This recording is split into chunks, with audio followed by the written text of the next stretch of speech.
நாட்டில் உள்ள புண்ணிய நதிகளை பற்றி தெரிந்து கொள்ள இருக்கிறோம். கங்கை நதி உற்பத்தி இடம் கங்கோத்திரி என்று அழைக்கப்படுகிறது. கடலில் கலக்கும் இடம் கங்கா சாகர் என்று அழைக்கப்படுகிறது. 2. யமுனை உற்பத்தி இடம் யமுனோத்திரி, அது கடலில் கலக்கும் இடம் அலகாபாத்தில் கங்கையுடன் கலக்கிறது.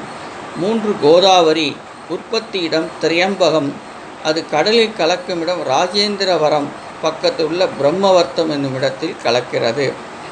4. நர்மதை உற்பத்தி இடம் அவர்கண்ட், அது கடலில் கலக்க இடம் குஜராத்தில் புரோச் என்ற இடத்தில் கலக்கிறது. 5. சிந்து நதி, அது மானசரோவர் சமீபத்திலே உற்பத்தியாகிறது, அது பாகிஸ்தானில் கடலில் கலக்கிறது. காவிரி தலைக்காவிரி என்ற இடத்தில் உற்பத்தியாகிறது, காவிரி பூம்பட்டினம் என்ற கடலில் கலக்கிறது. 7. சரஸ்வதி ஆங்காங்கே தோன்றி அலகாபாத்தில் கங்கையில் கரைந்து விடுகிறது என்பதை தெரிந்து கொண்டோம். நன்றி.